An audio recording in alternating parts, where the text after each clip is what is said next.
Oui, monsieur, je vous le dis. D'accord, merci. Hein, sur seloger.com, si vous voulez même le savoir, mais c'est plus la peine d'y aller, ils n'y sont plus. Ils sont vendus.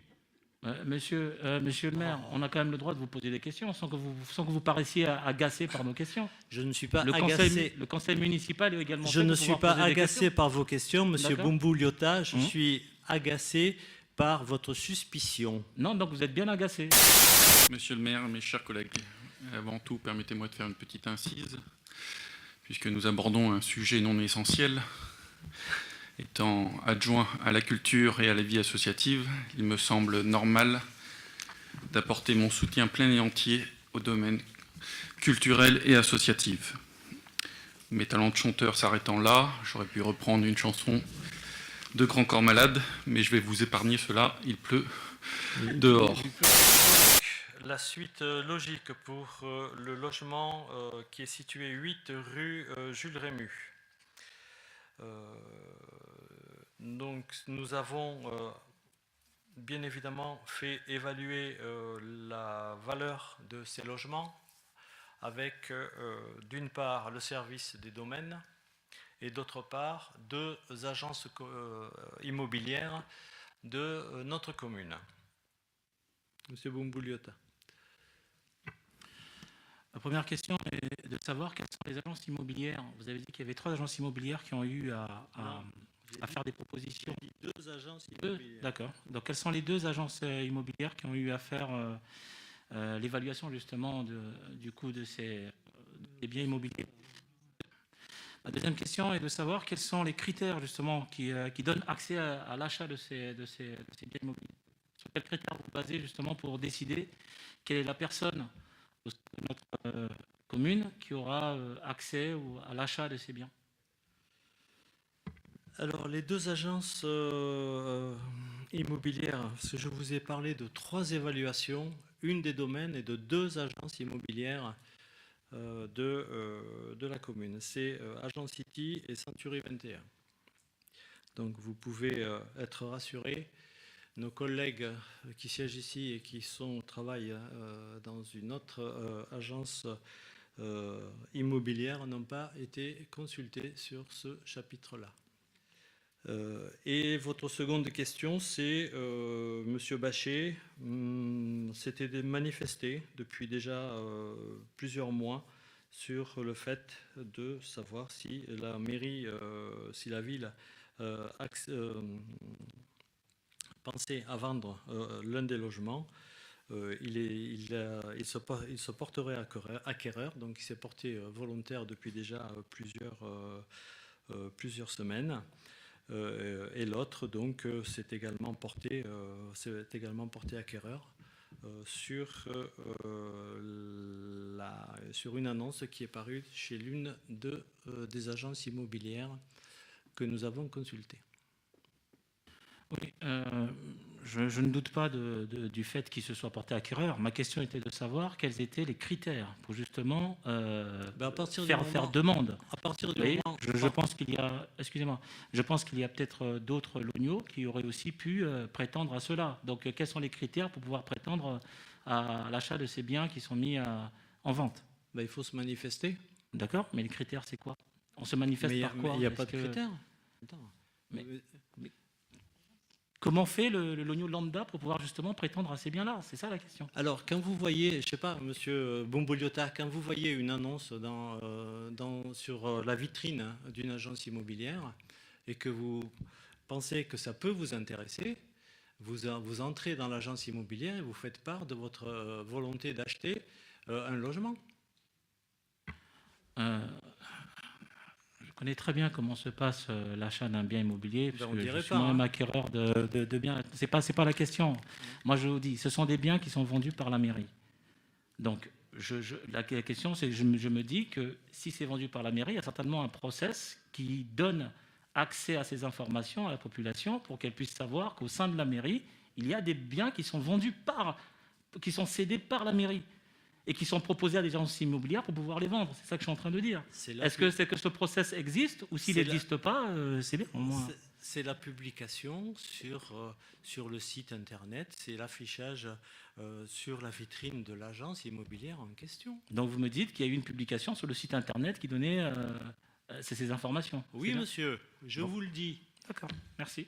Hein, sur seloger.com, si vous voulez même le savoir, mais c'est plus la peine d'y aller, ils n'y sont plus. Ils sont vendus.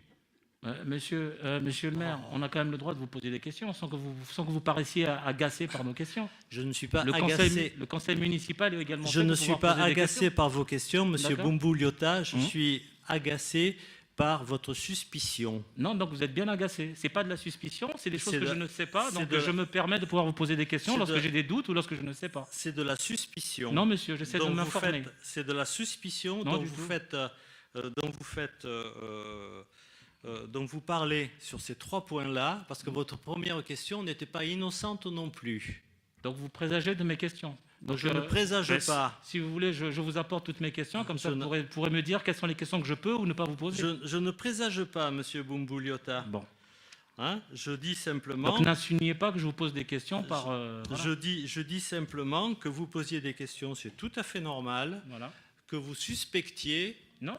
c'est moins acceptable. Non, pas du tout. Nous sommes au conseil municipal. Au sein du conseil municipal, il y a des conseillers municipaux qui sont Municipaux. municipaux, pardon, Ouais. qui travaillent en agence immobilière. Donc si effectivement vous passez par ces agences immobilières-là, il pourrait y avoir un conflit d'intérêts. Donc il y a Mais suspicion. non, mais moi je suis clair avec vous. Je ne me D'accord. cache pas des questions que je suis en train de poser. Ces questions sont légitimes. On s'adresse auprès de nos concitoyens. Donc posons les questions clairement. Donc j'avais bien raison, il y a ben, suspicion. C'est votre point de vue. Non, En tout non. cas, ma question a été posée et je suis heureux que vous ayez pu y répondre. Merci. C'est vous qui venez de le dire, Mais il n'y a pas de problème, j'assume. qu'il y a Pleinement. des conseillers municipaux Ben oui. dans... D'accord. Non, non, mais c'est une chose bien. c'est une chose qui est vraie. Je n'affabule pas. Ah ben, tout Mais à voilà. fait. Tout à Voilà. fait. Tout à Donc on fait. est d'accord. Merci. Tout à fait. Et je connais la loi aussi bien que vous. Hein, et je sais très bien que, s'agissant d'immobilier, pour ce qui concerne la ville, je ne consulterai jamais la société dans laquelle travaillent nos 2 collègues conseillers municipaux. Permettez-nous d'être libres de poser les questions que l'on souhaite, s'il vous plaît. Merci. L'autorisation d'engager, liquider, mandater les dépenses d'investissement avant l'adoption du budget primitif 2021, toujours Catherine Tostin.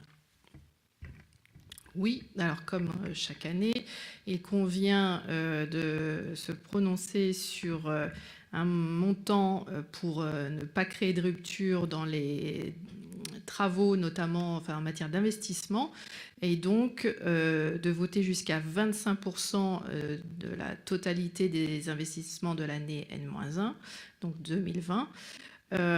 Sur les 3 chapitres qui concernent essentiellement les investissements, donc les immobilisations incorporelles, les immobilisations corporelles, les immobilisations en cours, pardon. Sachant que nous avons décidé de procéder à des montants, des fois, un pourcentage inférieur à 25%. On n'est pas obligé de voter jusqu'à 25%. Vous avez le détail sur les chapitres, sur les imputations qui sont concernées. Donc des frais d'études. Je ne vais pas tous les citer, vous les avez en face de vous. Voilà, donc sont concernés essentiellement le chapitre 20 et le chapitre 21. Oui. Pour un total de 1 065 000 €. Et évidemment, seront repris au budget primitif de 2021. Merci Catherine. Madame Do. Merci, Monsieur le maire, Mesdames et Messieurs les conseillers municipaux. En ces temps difficiles, je pense qu'il est important d'allouer nos moyens aux secteurs qui en ont le plus besoin. Je me suis notamment exprimée sur ce sujet d'installation de cette mandature plus tôt cette année. Bien évidemment, certains sujets urgents ne permettent pas d'attendre l'adoption du budget primitif 2021 avant de procéder à certaines opérations d'investissement. Je me permets cependant d'attirer votre vigilance sur 2 dépenses d'investissement. Le premier est le montant alloué aux frais d'études et de recherche, de développement, chiffré à 55 000 €. En ces temps difficiles, il me semble davantage pertinent d'allouer ces fonds à l'action, directement au plus près de nos habitants, plutôt que sur des recherches prospectives à long terme. Le second sujet est celui des autres, agencements, aménagements de terrain, chiffré à 120 000 €. Pour moi, il est aussi important d'aménager les terrains afin d'améliorer les conditions de vie de nos concitoyens. Je suis bien d'accord avec vous. Cependant, l'affectation budgétaire aux autres ne me semble pas très précis, en tout cas, quand il s'agit d'engager, de liquider, de mandater des dépenses d'investissement avant l'adoption du budget primitif 2021. Je vous remercie. Chantal Zalaoui. Oui, mes chers collègues, d'habitude, nous passons un petit peu plus tôt ces subventions. Malheureusement, avec le Covid, beaucoup d'associations ont tenu leurs assemblées générales très très tard. Et donc, il a fallu qu'on attende, bien sûr, d'avoir les bilans, les rapports moraux financiers pour pouvoir présenter ces subventions. Et donc, cette année, il y en a un tout petit peu moins. Nous avons eu néanmoins 3 associations dont les dossiers étaient complets, parce que comme c'est de l'argent public, on ne peut pas bien sûr donner des subventions si ces dossiers ne sont pas complets. Et donc vous voyez, nous avons l'APA qui travaille sur le secteur, ça c'est au niveau des handicapés, l'Association française des sclérosés en plaques, et vous n'êtes pas sans savoir que malheureusement il y a un certain nombre de personnes, et on en a dans notre commune, qui sont touchées. Et l'association Rebond, qui, elle, c'est une association qui travaille autour du surendettement. Elle tient, elle, ses réunions au niveau de la maison de la justice, et elle nous aide beaucoup pour les dossiers de surendettement. Donc voilà, on a proposé 200 € pour l'APA et pour l'association des sclérosés, l'AFCEP, et 500 € pour Rebond. Voilà. Ok, merci Chantal. Des remarques, des questions sur ce point, Monsieur Boumbouliotta? C'est juste une petite remarque. Je m'étonne toujours, mais peut-être que vous me donnerez l'explication, que les subventions qui sont accordées à l'action sociale, en tout cas à tout ce qui s'apparente, sont toujours vraiment, enfin, de mon point de vue en tout cas, sont vraiment insignifiants par rapport à ce qui est proposé en termes de subventions, notamment aux associations sportives. Quand on voit par exemple que le minimum qui est proposé aux associations sportives est de 3 900 € et que pour les actions sociales telles qu'on vient de nous expliquer, on est à 200 €, 100 €, 300 €. Voilà, peut-être qu'il y a une explication à cela, mais voilà, est-ce qu'on peut me donner une explication pourquoi justement ce gap assez conséquent entre ces subventions-là? Merci. Oui, vas-y. Mais là, ce sont des petites subventions qui ne sont pas des associations forcément locales qui ont qui reçoivent elles-mêmes d'autres subventions d'autres communes. Mais vous le savez bien qu'on a notre budget du CCAS qui a déjà été présenté, qui sera présenté, qui bien sûr sera présenté dans le budget 2021, et que le budget du CCAS, c'est une autre somme qui là intervient directement pour nos lognos. Voilà. Ok, merci Chantal. Une petite précision, s'agissant des associations sportives, Francis Mazanet a précisé lorsqu'il a présenté le point que l'acompte était versé aux associations qui percevaient une subvention supérieure à 3 000 € au cours de l'année. Il y a 21 clubs, 21 associations sportives sur la ville, et certaines perçoivent moins que la somme que vous avez dite. Mais seules celles qui ont plus de 3 000 € et qui le demandent ont un versement d'un acompte. Oui, monsieur Boumbouliotta. Oui, je ne mets pas du tout en doute tout le travail qui est fait par monsieur Mazanet sur la partie associative. Je trouve même très bien que les associations sportives aient les sommes qu'ils ont pour le travail qu'ils font au sein de notre communauté. Mais je m'étonnais simplement du gap qu'il y avait avec l'action sociale qui est tout aussi important. Mais l'explication m'a été donnée et c'est très bien. C'est le dernier conseil municipal de cette année 2020.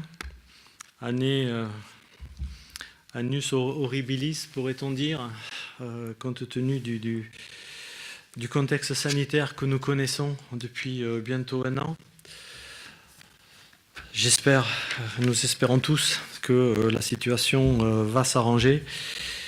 En tous les cas, en attendant de se revoir dans cette même configuration, et j'espère peut-être à l'hôtel de ville, dans un cadre plus adapté que celui-ci, je vous souhaite, donc le prochain conseil aura lieu le 8 février 2021. Je vous souhaite à toutes et à tous de passer de très bonnes fêtes de fin d'année. Et puis, bon, on ne peut que se souhaiter mutuellement une très bonne année 2021, un petit peu en avance, mais en tous les cas, merci de votre participation à ces conseils. Et puis, rendez-vous l'année prochaine. Merci, bonne soirée.